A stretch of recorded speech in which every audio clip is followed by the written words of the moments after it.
I was invited to my sister's birthday party and brought a gift. She pointed at my pregnant belly and laughed. Defective bloodline. Then my mother grabbed a hammer and screamed, "Begone, filth!" She swung it at my stomach as my sister laughed hysterically. I lost consciousness, and when I woke up, everything had changed. The early summer sunlight danced on the cobblestone streets of Boston's elegant Beacon Hill neighborhood. Emily Harper stood by the window in the spacious living room of her home, gazing at the distant flow of the Charles River.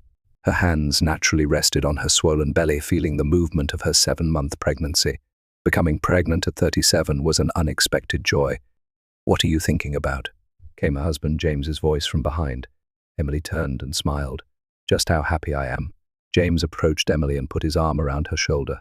Despite the demands of his successful career as an architect, he always put her first. "I was just wondering what kind of life our child will lead," Emily said, her voice tinged with subtle anxiety. She was recalling her own childhood. Though born as the eldest daughter of the prestigious Harper family, it had hardly been a childhood filled with love. "Our child will grow up to be kind and compassionate, just like you." James kissed her cheek. "With a mother who understands children's hearts, a former teacher who now writes children's books, they'll have the best environment possible." His words were warm, but a lingering shadow remained in the depths of Emily's heart. Her eyes fell on an envelope on the table. It was an invitation to her sister Sophia's birthday party that had arrived last week. "Are you really going?" James asked, noticing her gaze. "I can't go because of my business trip, but will you be all right by yourself?" Emily took a deep breath. "I'll go. It might be a chance for reconciliation after all this time." For nearly 10 years, Emily had kept her distance from her family. When she decided to become a teacher, her mother, Margaret, who had always favored her sister Sophia, a success in real estate, had sneered. A Harper daughter becoming a public school teacher? And 3 years ago, when she married James, her mother and sister had attended the wedding, but their attitude had been cold. "Her husband may have money, but he's just an architect. Not one of our class," she had overheard her mother telling a society friend.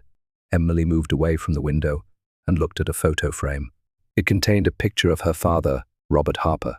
A successful investor, her father had maintained distant relationships with the family, but had shown more warmth toward her than the others. However, in the face of Margaret's strong influence, he often remained silent. "I wonder if Dad will be there," Emily murmured. She remembered receiving a short email from her father recently, asking, "How are you?" When she had announced her pregnancy, her father had sent warm congratulations, while her mother and sister had offered only perfunctory congratulations. James's parents, especially her father-in-law, William Bennett, treated Emily like their own daughter. "We warmly welcome our first grandchild," he had said, bringing tears to her eyes. Don't push yourself," James said, rubbing her shoulder. "If you start feeling unwell at that house, come home right away." Emily nodded. "I'll be fine. I'm not a child anymore." But her heart was far from calm. The emotional wounds inflicted by her mother, Margaret, and sister, Sophia, throughout her life were not easily healed.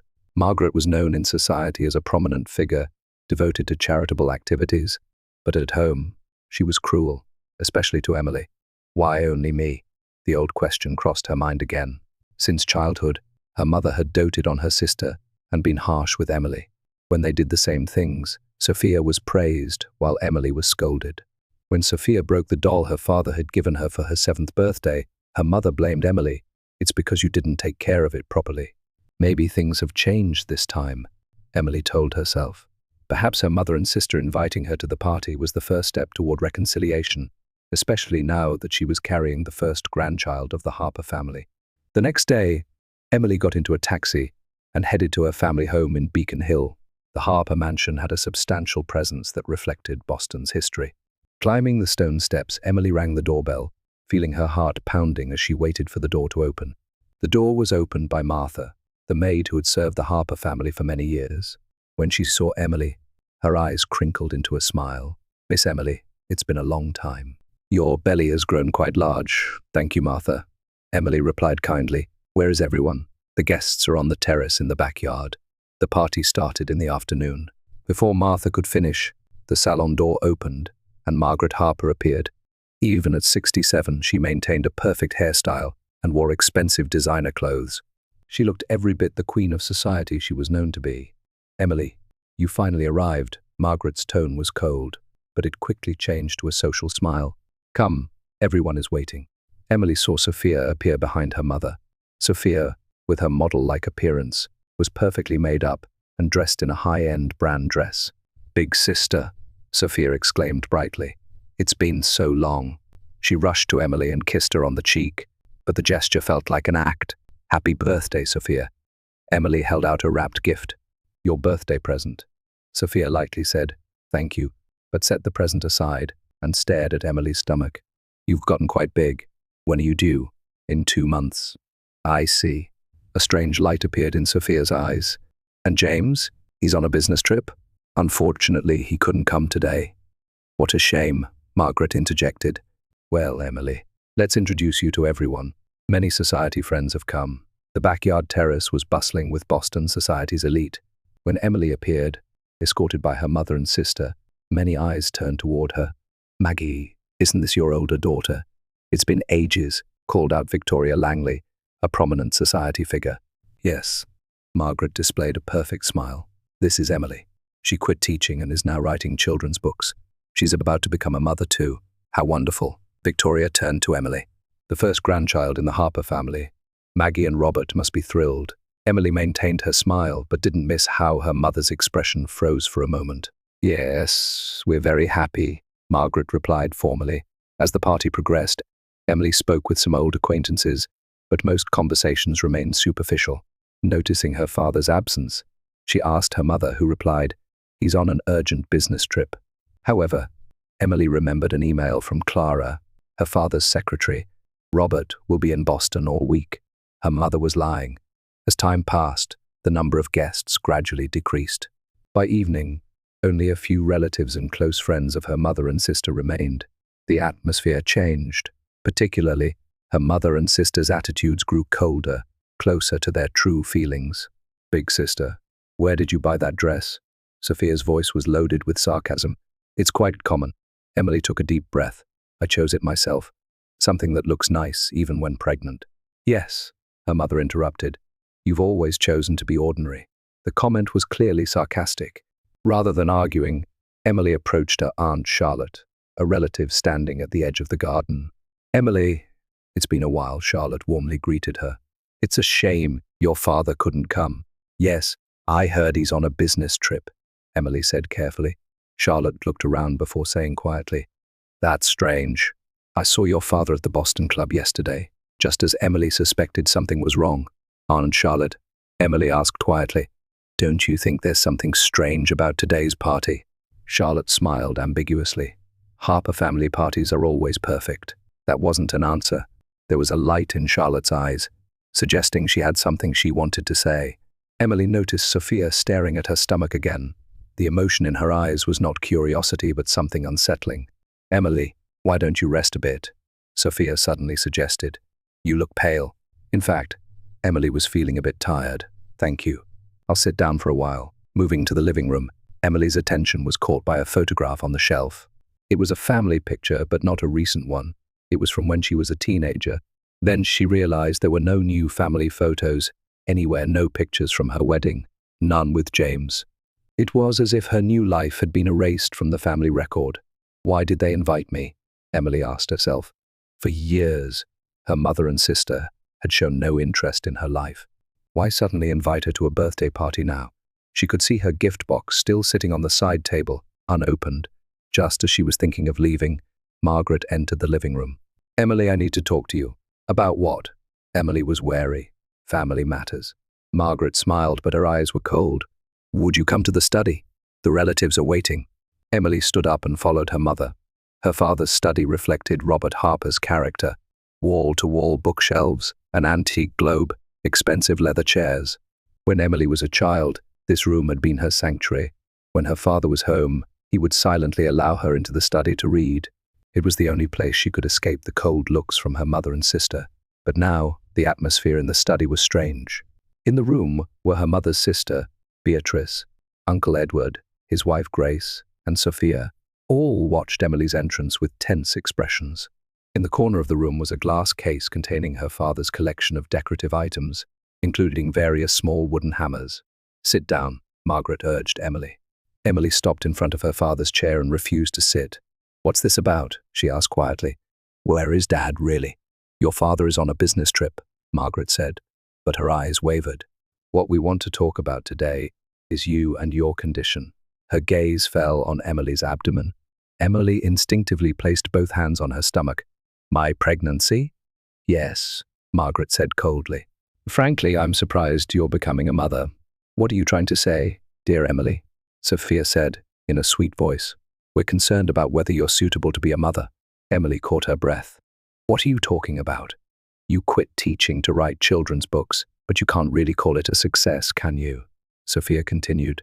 "And your husband, well, he's not of our class.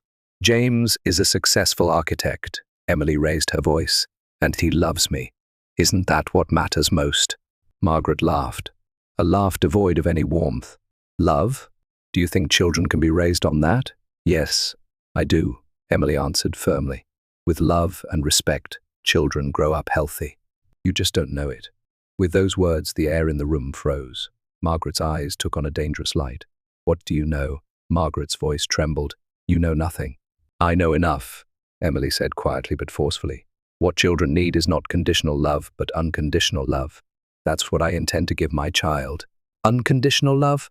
Sophia scoffed. "You're so naive. The world isn't that kind." Emily had reached her limit. "Why did you call me here? What's your purpose?" The relatives in the room exchanged anxious glances. Aunt Beatrice tried to speak, but Margaret raised her hand to silence her.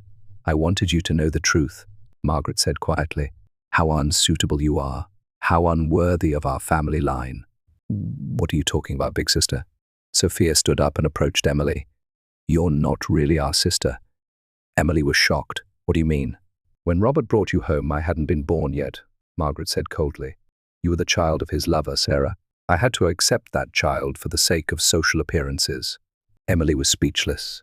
Things were starting to make sense in her mind. Why her mother had treated only her coldly, why her father had given her special attention. "And now, the child in your womb," Sophia pointed at Emily's stomach. "It has defective genes." "What did you say?" Emily's voice trembled. "Just as you were a foreign element that intruded into our bloodline, now your child has a foreign element too," Sophia sneered. "It's not worthy of carrying on the Harper name." Emily trembled with anger and fear. "You're insane. I'm leaving." As she tried to leave the room, Margaret's voice stopped her. "I won't let you." Turning back, Emily saw Margaret holding a small wooden hammer she had taken from the glass case. It was decorative and not sturdy enough to cause severe damage, but her intention was clear. "Mom, what are you trying to do?" Emily backed away. "I am not your mother," Margaret screamed. "You're an intruder, a foreign element that invaded my family. And now that foreign element is trying to multiply." She raised the hammer. "Intruders must disappear." Emily froze in terror. Margaret stepped forward and swung the hammer down toward Emily's stomach. Shock and pain coursed through Emily's body. "Stop!" someone shouted. Was it Beatrice or Grace? Sophia was laughing hysterically. Her laughter rang in Emily's ears like a nightmare. "Get out! There's no place here for you or that child." The room was engulfed in chaos. Uncle Edward was trying to stop Margaret. Emily's vision began to blur with pain and fear. She collapsed to the floor, feeling consciousness slipping away. At that moment, the door to the room burst open. "What are you doing?" The voice belonged to Emily's father, Robert Harper. He rushed into the room with a look of horror. Behind him were his lawyer and, surprisingly, Emily's father-in-law, William Bennett. "Dad," Emily whispered weakly. Robert rushed to Emily and lifted her. "Are you all right, Emily? My baby, my baby." Emily murmured through her tears.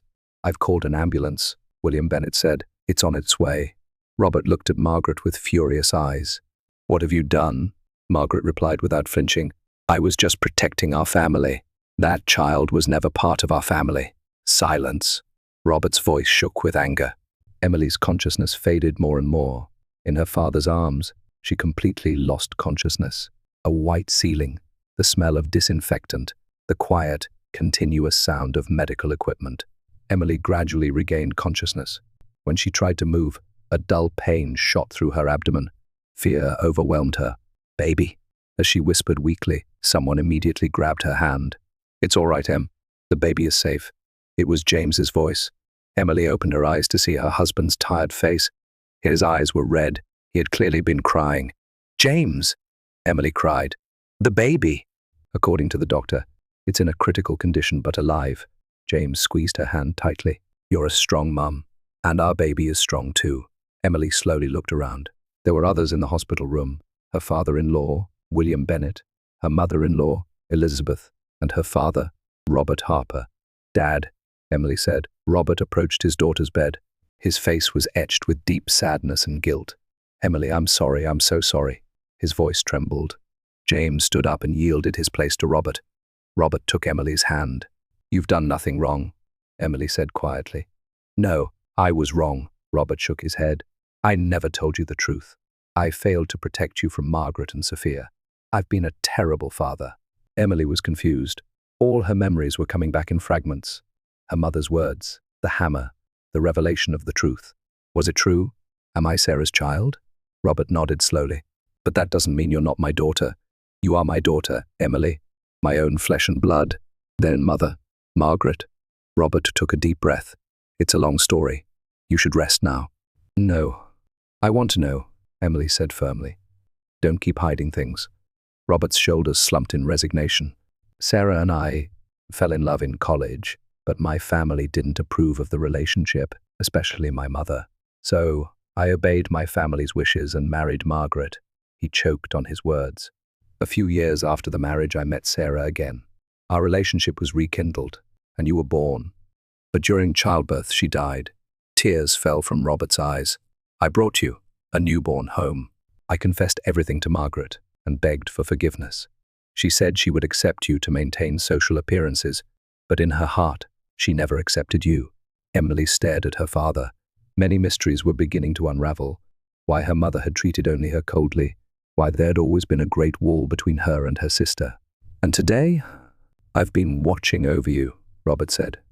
"Since you married James, seeing you happy made me happy too.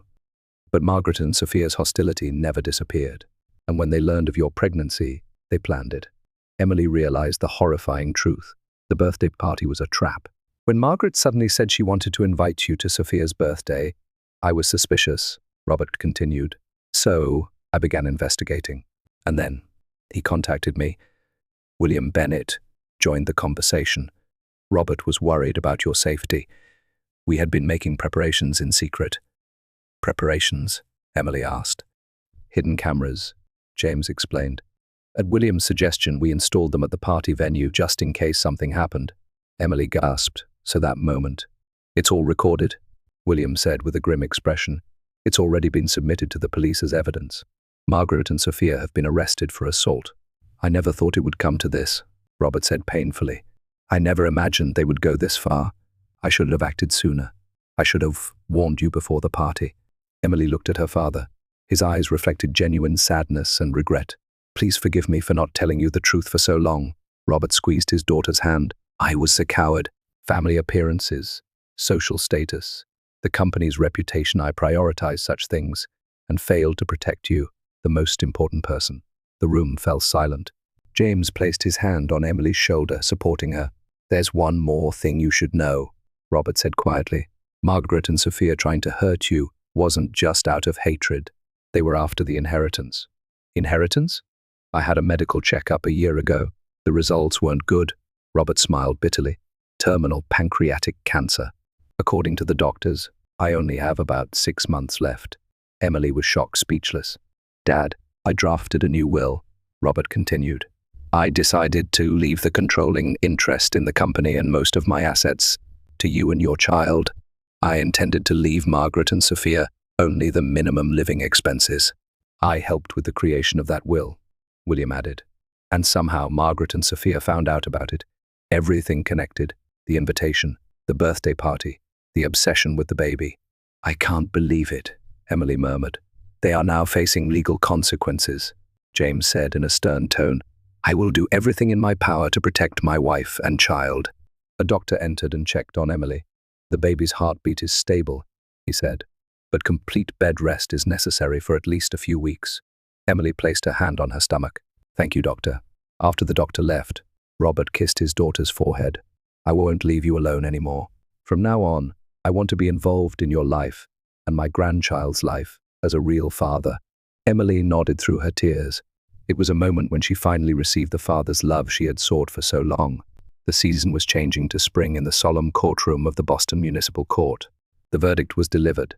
The defendants, Margaret Harper and Sophia Harper, are sentenced to 5 years imprisonment each for assault and endangering a fetus. The judge's voice echoed. Emily squeezed James's hand. Next to her sat her father, Robert. His face was thin, showing the progression of his illness, but his eyes held a light of determination. Furthermore, the defendants are ordered to pay a total of $2 million in compensation to the victim, Emily Harper, for mental suffering and physical injury, the judge continued. Considering the evidence of long-term domestic abuse and psychological violence, the defendants are permanently prohibited from approaching the victim. A murmur arose in the courtroom. Margaret's expression didn't change, but Sophia broke down in tears. The two were escorted out by guards. In the final moment, Sophia looked back at Emily. In her eyes was not hatred, but some other emotion, something like remorse. Outside the courthouse, Emily took a deep breath. The cold spring wind caressed her cheek. "It's over," she said quietly. "This is just the beginning." James put his arm around her shoulder. A month later, a special day arrived at Emily and James's home. Happy smiles filled the living room. Emily's father, Robert, James's parents, William and Elizabeth, and close friends. Sitting on the sofa, Emily held her newborn daughter in her arms. Little Lily Sarah Harper looked at the world with large eyes that resembled her mother's. "She's beautiful." Robert peered at his granddaughter's face. The illness had weakened him further, but at this moment, pure joy shone on his face. "She looks just like your mother."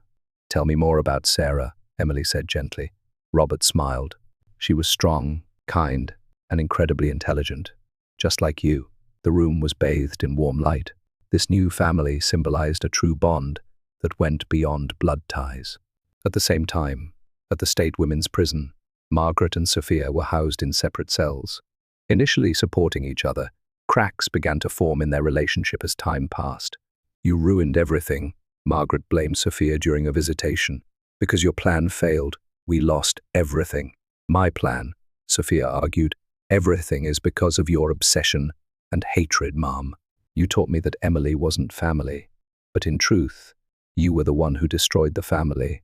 Their relationship was irreparably damaged. Through the trial, the Harper family had lost most of their property and social standing. After their release, all that awaited them was an impoverished life. Sophia returned to her cell and gazed out the window at the outside world. For the first time, she was beginning to understand the weight of her actions, but regret came too late. In the early summer sunlight, Emily talked with her father in the garden while holding Lily. Robert's condition was rapidly deteriorating, but he was making precious use of his remaining time. "Let's give this child the boundless love I couldn't protect," Robert said, holding his granddaughter's tiny hand. That evening, at a family celebration, Emily spoke quietly. "True family is bound by love, not blood," she said, holding Lily. "The bonds we've built are the most precious things." The room was filled with happiness. Emily had finally found the true family she had been seeking for so long.